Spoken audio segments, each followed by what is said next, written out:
Intentionality. What does that really mean? What's the power of that? What is the opportunity and power of intentionality? What all goes into it? Sounds like a good word, right? Makes sense. Oh, that seems important. To be on purpose. Maybe. I'm not reading the dictionary, but there's something powerful here that's useful for us as leaders trying to grow companies, grow business and organizations. We're going to get into all that and more.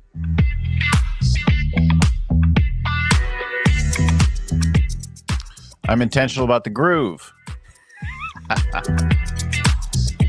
Hey, everybody. My name is Bill Gallagher, scaling coach and host of the Scaling Up Business podcast. Our show comes to you every week. We bring something to do with growing your business, your organization, leveling up as a leader, getting the strategy dialed in, getting your team hired, engaged, retained, expanded, keeping people working together well, executing and optimizing the cash to grow the value of the business ultimately over time. That's our show. All those and more, over 600 episodes now at scalingcoach.com. So go check it out there, scalingcoach.com, or wherever you're getting this right now. So YouTube, LinkedIn, etc., wherever it is, like, subscribe, turn on your notifications. You'll get it every week. And there'll be a little something here for you. At least one nugget every week. Create some value in your life. I'm on a mission to help 5 million business leaders before I retire. And that's still a little ways off for now, but hopefully we've got a little something for you every week that you can apply to make the whole process easier and maybe even more fun. All right. Let's bring on Jeff Karp. Jeff Karp welcome, Jeff. Hey, how's it going? Good. So for the listener viewers, Jeff is the author of LIT, Life Ignition Tools. He's Dr. PhD, Harvard, MIT, and a leader around a whole lot of things. He's been a TED-Med speaker, a TEDx speaker, and his work in bioinspiration in particular, innovations, biotech breakthroughs is super cool. And he's been awarded top honors as a mentor at MIT and Harvard, and he's helped many others to go on and develop their careers in science, fields of medicine, and innovation. So welcome to the show again, Jeff. Thank you. Yeah, great to be here. Yeah. So bioinspiration, right? I start the show with a little music. I like to look around and take walks around the neighborhood. How did you come up with bioinspiration as a concept? Where does that come from for you? So during my postdoc at MIT, I was training in Bob Langer's lab. He's, if you haven't heard the name before, he's a co-founder of Moderna and maybe like 60, 70, maybe even more companies.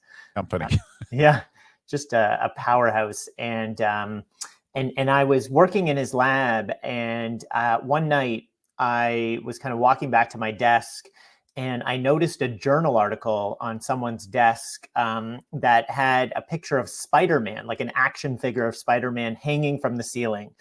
And I was like, oh my God, what's going on? Because this was, I knew it was a nature journal, which is one of the most prestigious journals. So I went back to my desk and, searched around, Spider-Man, nature, and I found the article. And what they had done in the article was through understanding how geckos can walk up walls and hang from a single toe, they had learned some new sort of mechanisms of action for how adhesives, things can stick to each other. And they created a dry adhesive tape that they put on the surface of Spider-Man's, whatever it was, his hand, and then stuck him to the ceiling. So that was like the thing. And I was blown away by that. I'd never heard of bioinspiration before. I'd never seen it in action. And the fact that you could go and learn about something in nature and then turn it into a potential product that could help people, it just really spoke to me. And at the time, I was working with a bunch of clinicians, doctors in various areas, and I kept hearing that new tissue adhesives were required, that sutures and staples had all kinds of shortcomings. And so I started to think, maybe there's a way that we could, through understanding how geckos stick to walls or surfaces, we could create a tape that was biodegradable and could be used inside the body for sealing surgical wounds. That's so cool. Yeah, really cool, right? Use Yeah. something inside, let it disappear, let it be absorbed once it's served its function so that it isn't an artifact there forever. On this related similar topic, let me remind our listeners, viewers, to go back and look for an episode about this idea of bioinspiration applied to the way teams work together. Teaming by Willie Barker is a past episode and been very popular with folks. Look at like how an ant colony works together and how bees and like how many things and what can we apply to the teams that we work in the human interaction. Goes very much with your idea for this, right? Absolutely. Yeah. I mean, there's like hundreds of millions of years of research and development happening all around us. And I think when you really step back and think about it, evolution is the best problem solver. It's an experimental process, highly iterative, and we are literally surrounded by solutions, which you can look at as ideas for solving problems. And it's almost like, just with the evolutionary process, it's like this encyclopedia of solutions where new chapters are constantly written. And to me, it's just so exciting because I also, this whole other element of it all is the more we can connect with nature, the more we connect with our essence, the more we can think about nature in our work and in our day. That's part of that connection process and really attuning to the rhythms of life. Yeah, it's interesting about like noticing things and becoming aware of things, whether it's drawing a molecule from the rainforest or noticing a gecko climbing a wall or thinking about how a shark's skin or a fish's scales are, right? There's interesting things in all these realms to notice. The shape of a dolphin, right? And applied to Yep.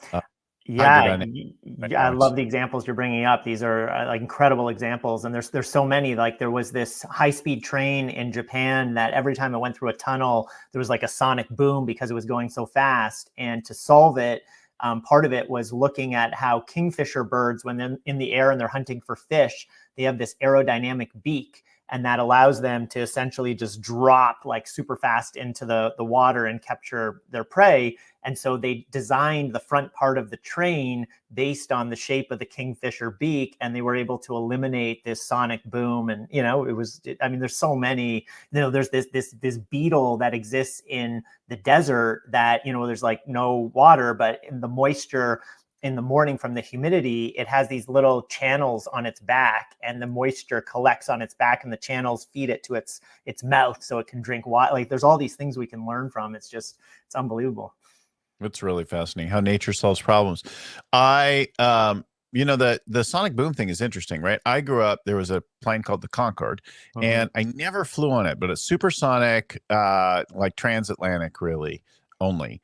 And it flew back and forth until they had some mishaps on it, but it never was economical. It couldn't go places because you couldn't fly it over ground. No community wanted sonic booms overhead, day in and day out with countless passengers.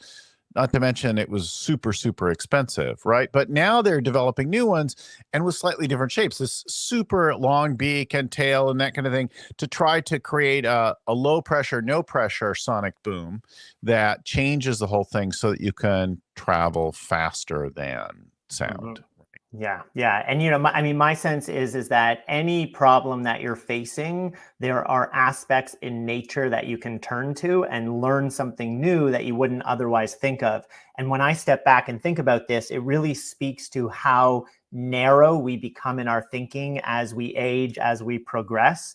And we think our minds are expansive, but you really encounter the narrowness when you start trying to solve problems, and you realize that it's almost like I show this when I present on this topic. Sometimes I show this example where there's like this car that falls into the water, and this really happened in Europe. And it's sort of like I say, okay, well, what are the problem solvers going to do next? And they bring in a crane, and the crane's pulling the car out, and it looks like everything's going well, and then the crane falls in.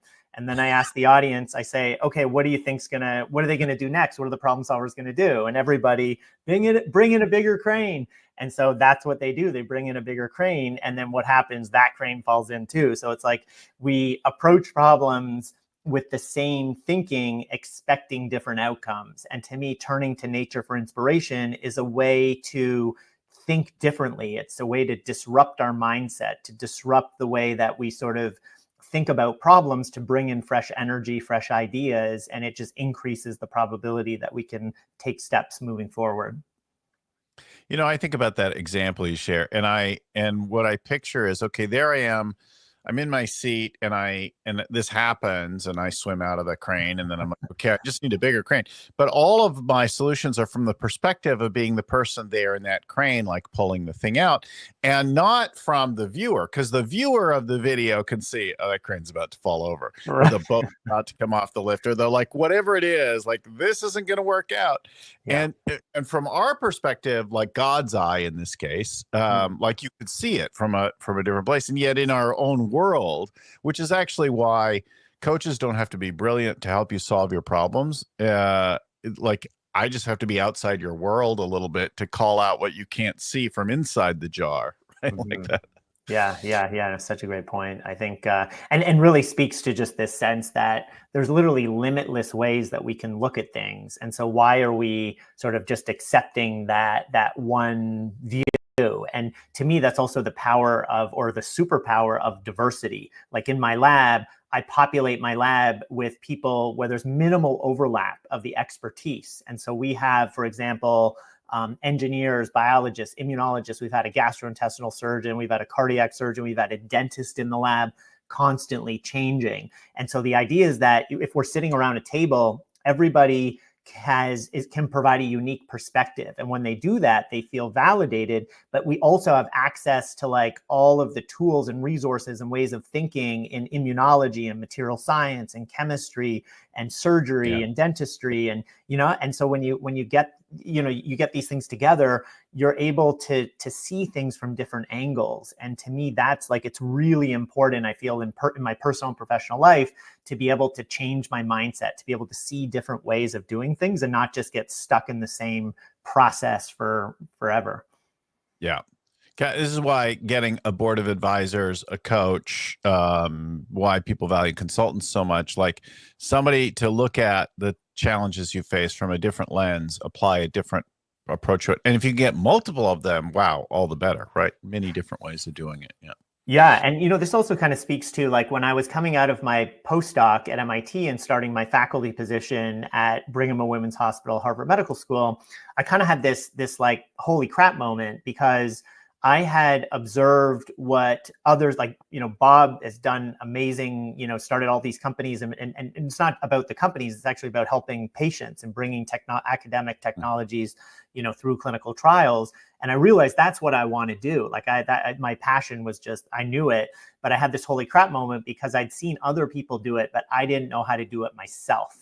And I started to think, okay, what do I do here? What's the process? And I'd encountered all kinds of sort of stumbling blocks and challenges along the way. So I kind of knew that whenever there's something I can't do, or I'm not doing well enough, it's because it's not an absolute. It's just because I'm not engaging the right process that works for me, and I need to figure out that process.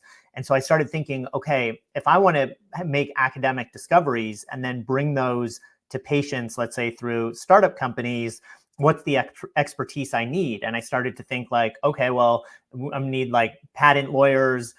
We've got people expertise in intellectual property and starting companies, in clinical trials and manufacturing and reimbursement and regulatory, all these things. And so I said, okay, where's that expertise? Because I can't possibly learn that like all on my own, in a fast way. And I realized it just in the community. And so I made this strategic decision coming out of my postdoc to literally every 2 or 3 weeks, I would meet somebody in the entrepreneurial ecosystem, like patent lawyers, corporate lawyers, reimbursement, regulatory experts, manufacturing experts, people in biotech, medtech, people in consumer health, and I would in pharma, and I would form relationships. And I didn't know like exactly what I was doing, but I started asking questions. I iterated the questions I was asking. I sort of presented myself differently. And what this led to was the formation of an informal advisory board for my lab. And it was like, as we were advancing every project, right from the beginning, I could reach out to people and say, do you think this could be manufactured using traditional, manufacturing approaches? No. Okay, so we got to change our idea. If this goes through a clinical trial, what would we compare to? Because we got to know that early on in our experiments. So we want to incorporate that into our experiment. Otherwise, we won't know whether what we're doing is important, right? Like, are we actually doing better than what's out in the field? So it's sort of the same thing that we've been discussing here, is just this idea of having, maximizing the superpower of diversity and really thinking about the skills that are required, and then having the right advisory team, which are your friends, ideally, to kind of help navigate that process. So what's the connection? It's clear, like there's an opportunity here to expand your perspective, to learn from nature, to solve problems and innovate. But what's the connection with intentionality for you? Yeah. So intentionality is something that I think about a lot and has been really critical to my life. And it really actually goes back to, if we're okay to go back here, like all the way, rewind to the second grade. So, Oh, going, so yeah, going always a back good. to like 1982, Yeah. 83, Yeah. somewhere on there. I was born in 75. And I was struggling at that time with undiagnosed learning differences, ADHD. I didn't know it. My parents didn't know it. My teachers certainly didn't know it. And it was nothing was landing for me. Everyone else was getting it. I wasn't getting it. I wasn't connecting with anybody in my class either. At the end of the year, the teacher wanted to hold me back to repeat the Yeah. second grade. Yeah. And so my parents negotiated that if I spent the summer catching up with tutors, I could go on to the third grade. So all my classmates went on vacation, and here I am in summer school. And that summer, I was asked a question by a tutor that literally put me on a path to intentionality. Like that's when it happened. They asked me a question that transformed my life. And so what happened was, I would go in, the tutor would ask me questions and games and passages they'd read and stuff. And this one day I went in, and the tutor read a passage, asked me some questions. It seemed like a normal day. But on this day, she did something different, which is after I gave my answer, she looked me in the eye and she asked, "How did you think about that?" Mm. And that question, kind of almost felt like an invasive question to me at the time, because had never been asked it before and I didn't know how to answer Right. it. Right. Right. But it sort of, my brain almost like skipped, like I felt like Yeah. something happened where it sort of jumped or leaped or, and I couldn't stop thinking about afterwards. Wait a moment, I can think about my thoughts. I can think about things before I say it. I was an impulsive kid. I just did whatever I felt. I said what was ever on my mind. I got in trouble all the time. I was always in the principal's office for acting out and just doing ridiculous things. And but at that moment, it was almost like I was embracing metacognition, this ability to think about thinking. And I started to do pattern recognition. I started to observe what people said in different situations. I started to realize anytime I asked a question, I could hyper focus on the answer for a few moments afterwards. And maybe people who are listening today can relate to that. Like when you ask a question, it's almost like it's somehow channeling this energy and your attention for a short period of time. There's this window for whatever's said. It starts to kind of sink into your mind. And my attention was all over the place. And so I started to realize questions were a survival skill for me. So that's kind of when I started to get on this path of intentionality. It was really for survival. Interesting. So looking at where that comes from and what your intention was the thing that was cracked open by that question at that time. Yeah. And boy, did it ever crack things open, because I started to realize, like, it was almost like the computer analogy of, like, I felt like I had this hardware, but I didn't have software that was working for me. And I had to figure out, how do I program that software? So I started to observe intentionally other people's behaviors, things they said. I would then try that on. I would behave like I saw other people behave, say what I saw other people say, and then get to know what works, what doesn't work, what's me, what's not me. And so that's how I literally sort of program the software, of my brain. Like I realized I was the coder essentially back then.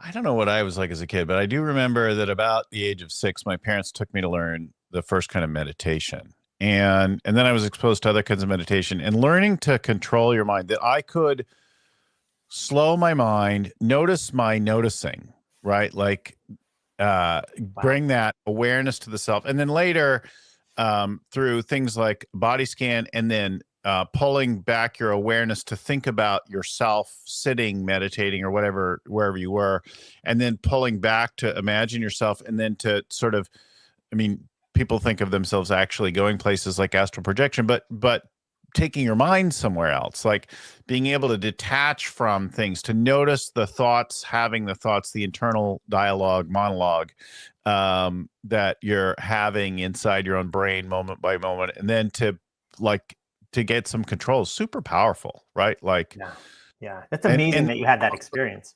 yeah, at right 5 or 6, and it's funny. I don't think about it like, I'm not super tatted. I don't have a ponytail. I don't wear a lot of hemp and that kind of thing. You don't have to have a particular look and feel to have some guru level practices. Yeah, no, it's true. It's true.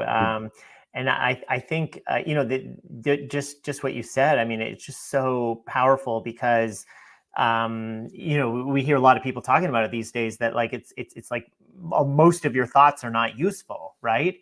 But yet the tendency is to latch onto them and sort of have the claim, like, to connect it with your identity in some way. And that can lead to a lot of negativity, a lot of self-shame, so being able to disconnect, or at least be able to somewhat observe the thoughts. And that's actually one thing that happened to me, where, I tried to practice meditation, didn't really find anything work for me.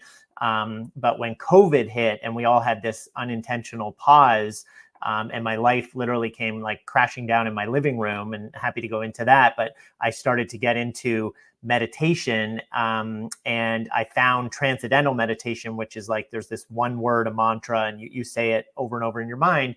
And I practiced it for a few months, and that actually was enough for me to be able to see that, like, I'd sit there and I'd be saying this word in my head, and then I'd be like, oh my God, I didn't write that email, or I forgot. And I'd be like jumping out of the meditation to go do it. And I was able to sort of reel myself back in, which is, part of that's the practice, right? And Yes. and then I started to realize that these thoughts, they appear in my mind, they have an emotion associated with them, or some like impulsiveness. But if I just sit with it just long enough, they start to dissipate, and then they disappear. And it's sort of like really interesting to see that happen. It takes a bit of practice, but once you know that's possible, it's like you can bring that to so many places in your life.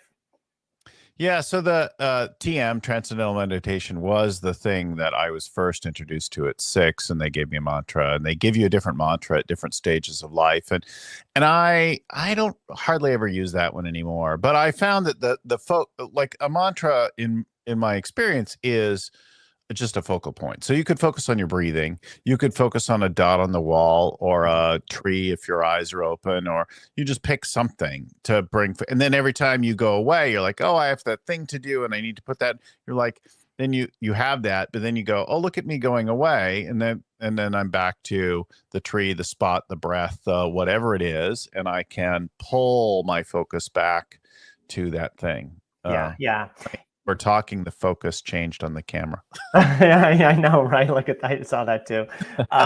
Yeah, I mean, it's almost like it's like I can't emphasize how powerful this is and how important it is, and not just somewhat of like a importance in the grandness of the but more like importance to how we think and how we make decisions and how we emotionally regulate and how we innovate and how we decide what we're going to do every day. Because when I just found that, like, when we find just whatever the quiet spot is, and it's different for everybody, but like if you go throughout your day and you can just find like that one moment, that one place where you're able to just observe your environment without any sort of streaming thoughts from external sources of the future or the past, but you're just sort of present, like observing. And you can go to that space daily and sort of just be there, even for like 5 minutes or 10 minutes. It starts to change your life in so many incredible ways, because I think you start to connect with the essence of life. Like, you start to be able to connect more deeply with the natural environment, and this sort of like just appreciation of being able to be in this state of clarity, the state of calm. And when you get there and you can start practicing it, it's just really empowering. And I think, and really, something that you can eventually end up doing on demand, which is so important in this crazy busy world that we live in.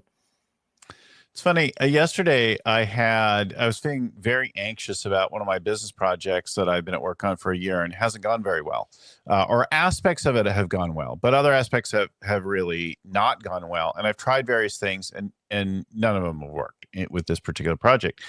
And so yesterday I just brought like some self-compassion and awareness, like, oh look, this is how I'm feeling about it, and this is all the ramifications, and just kind of that sort of pulling back, third eye kind of perspective on me and my feelings and stuckness around this particular business problem. And then and I found I had a lot of peace with it. I'm like, well, it's gone how it's go. It could get worse. It could end up ultimately being a bust, but I'm going to see it through no matter what. And then this morning I'm thinking about, well, what did I do around the core business in the pandemic? How did I respond, and what really worked there? And I did a couple things that really, really worked. And then I'm like, oh my God, I had this idea. And it'll probably apply back to that, but it was a sort of a bigger picture idea. But in the pandemic, when everybody was freaking out and they're like, we got to stop spending money and we can't operate and that kind of thing. And I'm like, well, I'm stuck at home now and I got nothing else to do, and I am not worried about my money. So I will just coach for free. And I'll coach people anywhere they want. And I just made one or two announcements on social media that I would coach for free. And I asked my assistant to just keep me booked, but to keep it within some reasonable amounts and time boundaries. So too. But I did work a lot of odd times because I was coaching people in Hong Kong and Singapore and Europe and the Middle East and, everywhere. So anyway, the year ended up actually being bigger, higher. And it's because I just came from generosity and creating value. And then I had this thought today about all of our marketings beyond that other business project. But it's like, everybody offers like assessments and a workshop and an intro thing and a strategy session in my kind of a world. And I'm like, why don't I just stop all that and take an idea from the recession and from drug dealers on every corner? And that is, first one's free. Instead of doing like a strategy assessment where I figure out how to sell you, why don't I just give you some free coaching? And then we can talk more about what it would be after that, if that's of interest. But I got really excited about, like, I'm just going to do some free coaching for people and see where I can create value. And then, it'll either fit or it won't fit. But I trust that the right things will work out in the process, right? Yeah. I love that, because I think, what you're tapping into is just the limitless possibilities that exist around us, and how when we do new, like, our brains love novelty. And I think, when we're younger, everything is new, right? Like, learning to crawl, learning to walk, every grade is a completely new experience. Like, it's almost like a new world, a new universe for us. And every skill, every sport, everything is new. And as we get older, we lead these algorithmic lives. Like, we wake up at the same time, we go to bed at the same time, we eat about the same food, every day, we interact with the same people, we work on similar problems, we scroll similar sites. And so we become very, very algorithmic. And I think that what happens is that gets, even though we might be very productive and we become really good at doing this one narrow thing, our brains start to kind of shut everything else off, because, go into this energy saver mode.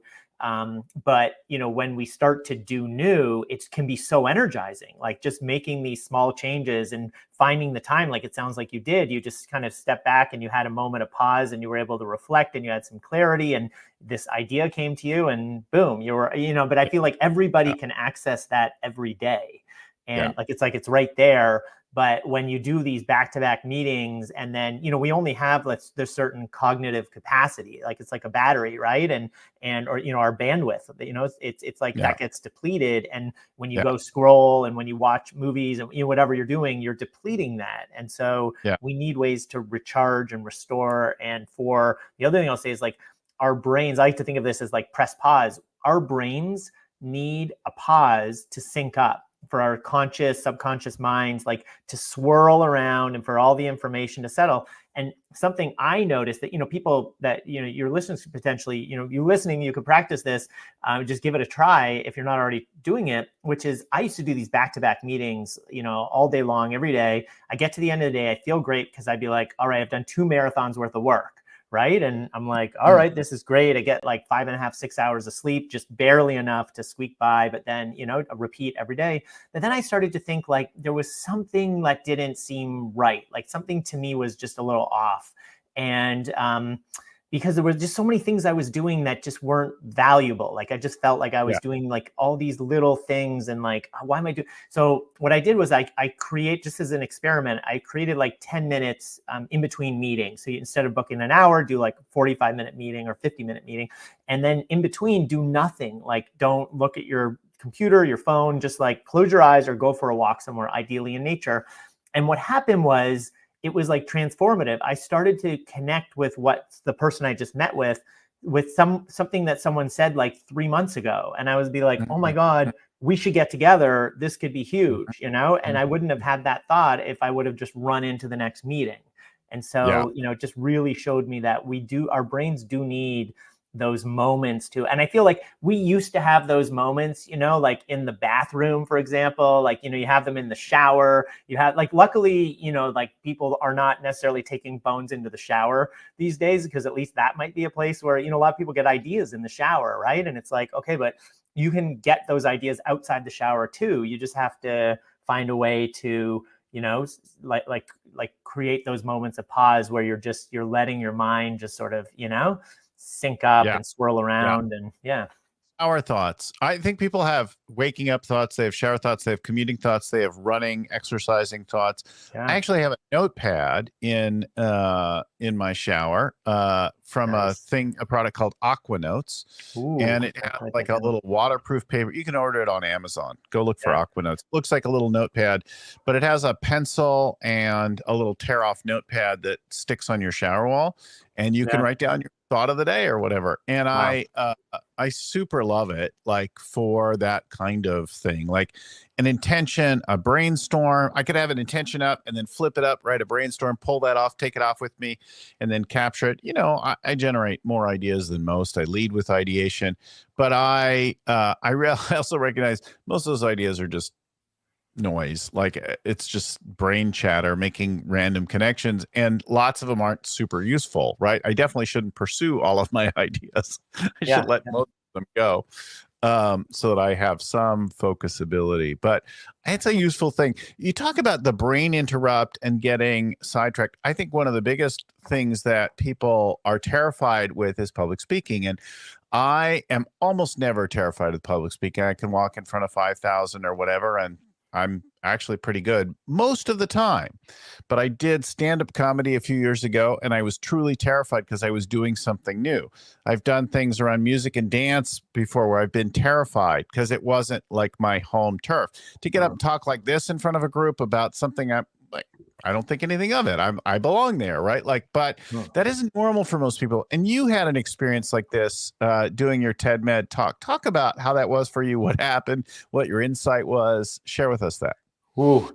So this is going back to 2014, 2013, actually, when I was asked. So I got a call from Jay Walker, who is the founder, was CEO of Priceline, and then he acquired the rights to TED Med, and he was running it for several years. And he invited me to take the TED Med stage and on the work that we're doing in bioinspiration.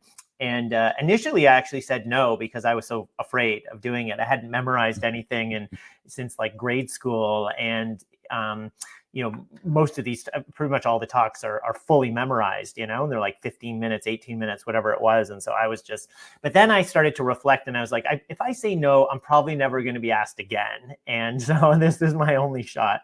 So I went back and said, actually, I would really love to do this. And so I went nuts on putting this talk together, and it was incredible, the effort that that I was able to kind of muster up to put in there, because there was the script, I had my slides, I work with an animator to create like a 1.5 minute animation, and I had to get my words to match up precisely with it. And then I had to, perform it so it didn't look like it was memorized. So like all these stages, I presented it. I rented out the Kresge Auditorium at MIT, which is like the biggest auditorium there, and presented to 4 people, my family. Sitting there, I practiced for, the head of communications at my institution and my lab, and just all these people. Got into it. Yeah. It was at the Kennedy Center in DC. And I get there and they run it. I run it through with somebody, and like the person who's kind of helping, and they're like, actually, can you make some changes? And I was like, oh my God, like this is memorable. Like, how am I going to do that? Like it's tomorrow. So then I'm like kind of freaking out. Then we have this session where they're like, okay, here's how it's going to go tomorrow. Like the sort of like the rundown. They said, here's the clicker. We just want you to know that you can't go backwards. So if you accidentally hit the button forward twice, you have to yell to the AV person, can you go back a slide? And I'm like, okay, there's no way I'm doing that. And then they said, by the way, sometimes people stop in the middle of their talk, and there's a couple reactions. One is they start crying. They said, we advise you not to cry. Like, don't cry if that happens. And then they said, yeah, it's like, okay. And I'm like, it's a little strange. And then they said, okay. And also some people run off the stage when they stop. They said, don't run off the stage. They said, what you should do is just stand there and smile, right? That's what we recommend. Just stand there and smile. And so, I'm like really nervous about this talk. I have a pack of Halls in my pocket. I'm like eating almost the whole pack before I go up. I get invited to go up. And by that time, I knew it like inside and out. I could give this talk with thinking about different things. And so I get up, and 5 high definition live stream, there's 5 high definition cameras being live streamed around the world, full auditorium, president of my institution's in the audience. I'm giving this talk. And things are going really well. And I'm sort of looking at the audience, and I'm just like robotically giving the talk. And then all of a sudden, I'm like, wait a moment, I forgot a line. Like I missed one of the lines that I had. I still was able to keep going. I was like, oh my God. And my brain couldn't get unhooked from that thought. And I stopped. I came to a screeching halt in the middle of my talk. And I'm thinking to myself, oh my God. And my mind is blank, completely blank. Yeah. Other than the thought of just stand there and smile, don't run off, don't cry. And all the swear words are coming to me. I'm sort of like motioning with my hand to try to get like lightning to strike to energize me to figure out what to say next. And then it's like I stopped for 15 seconds. And then what happened was I got the idea, I don't know how I got it, to advance the slide. I advanced the slide, and it's a blank slide. And I think to myself, like, what? A blank slide? Then I clued in, wait, that was a cue for me. Like then I moved it ahead 1 slide, and I remembered when I moved it ahead, the blank slide was a cue to say something.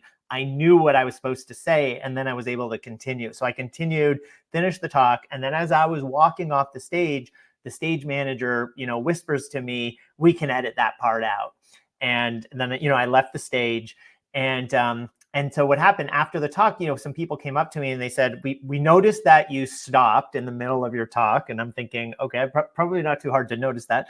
And they said, but, you were able to recover. Like we noticed you made a really good recovery.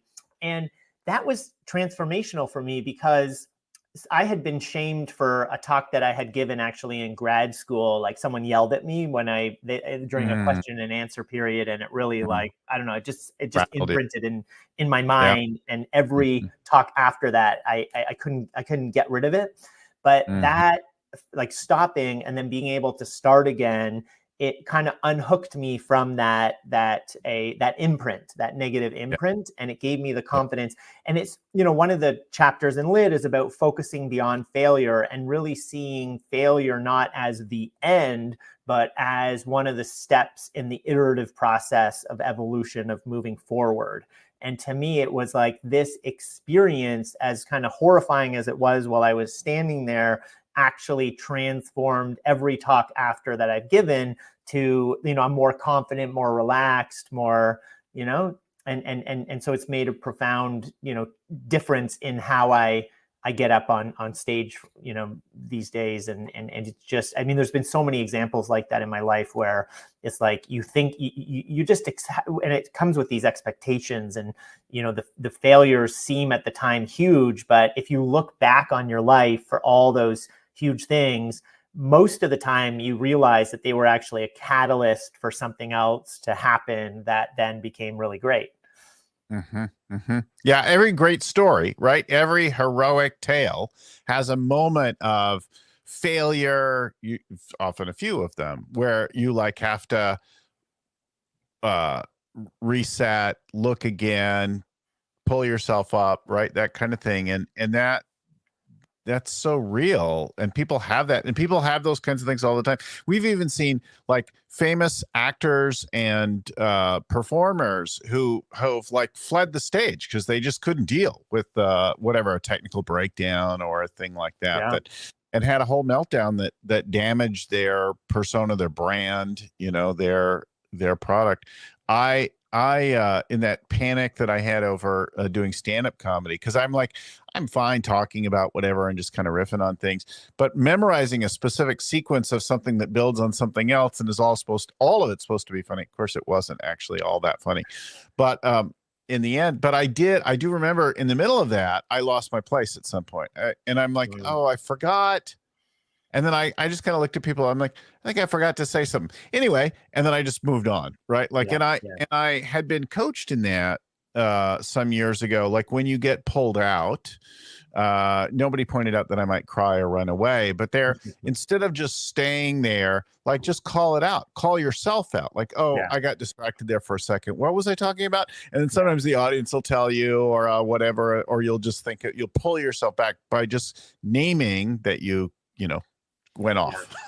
yeah. No, I feel that. And then, I've also, I've kind of shared this story with a few people, and some people, have even said that like they've shared their experiences where they've forgotten lines or whatever, and have been able to just, as you said, been transparent with it. And they felt even more deeply connected to the audience because, when you get up there and you're sort of giving a performance, there's a separation you're creating with the audience. But when something happens, like when you encounter a challenge or setback, a failure, whatever it is, that actually makes you real. Like people realize, oh, okay, like, yeah, that might happen to me. And so it's kind of an opportunity for connection. And actually, one thing that you said also before, like I think a lot of people are fearful to get up on stage, but and it actually made me think of a story. One of my friends, a colleague, who's a doctor, professor in Boston, a cancer oncologist.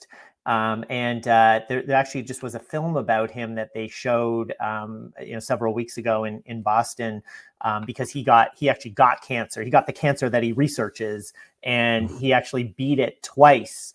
And in a remarkable story, Wolfram Gosling, and he played the trumpet, and he played it in like the Boston Symphony, like an unbelievable trumpet player. But the cancer was in in his face, and so they had to cut a lot away. And so after he wasn't able to play the trumpet, and he's from Germany, went back to Germany, and he found the teacher that originally taught him. And he worked with him to try to get a note, and he couldn't get a note. And then eventually he got a note. And then he said to himself, well, if I can get one note, maybe I can get two. And then he got a second and a third. And then he was able to go, like he before he was doing solos and stuff, but now, he was able to rejoin the symphony, not at the point of solos, but he was able to be part of the symphony again. And to me, that's sort of like it's like this incredible story, because it's like, could you get up on stage and say one word, right? I think most people probably could get up and say one word, right? And it's like, if you can get up and say one word, you probably could say two words. And if you could say two, you know what I mean? Like, it's like you can Stretching and expanding, and yeah. So yeah, it's interesting. I got coached in speaking to different size groups, right? And I noticed that, the way you speak physically to, say, a group of 4 people is different than the way you speak to a group of 4,000 people, except it's also not. Like in reality, you can't speak to 4 people. You can't speak to 4,000 people. I can talk to one person, and some of the best public speakers pick a person a pair of eyes out there, and they talk to them for a minute, and then they talk to somebody else for a minute, and then they talk to another person, and they have a series of conversations that everyone's witnessing, Mhm. right? But that is powerful and all of it connected, and pulling through. And then if you stop, it's because you started having a conversation with yourself in your head. Yeah. No, it's a great point. I think because, we tend to get, sort of stepping back and thinking like, okay, speaking to a group of 4,000 can be really overwhelming. But if you can train your mind to speak to that one person and you're Yeah. connecting with them and you're thinking, Yeah. this person could be transformed by what I'm about to say, and you're able to stay with that. Yeah. I Yeah. mean, you could be comfortable anywhere and you could really keep getting, your message could be really powerfully delivered. Yeah, it's a really useful thing. And that other thing of where you're like scanning back and forth, like um across the room, that's a terrible thing. Or where you just sort of glaze over and look at the whole, we can feel that you're not connecting with anyone, right? Like, Yeah. Yeah. it's funny. So we've talked about so many things. How does ADHD live for you today? It was a challenge as a kid. You got some self-awareness. What are your rituals, and how is it a superpower, and how do you use it today? Yeah. So it definitely stays, still with me today. And I think that, the way I like to kind of think about it is, for example, let's say I'm on a boat and the goal is to get down to the end of a river, right?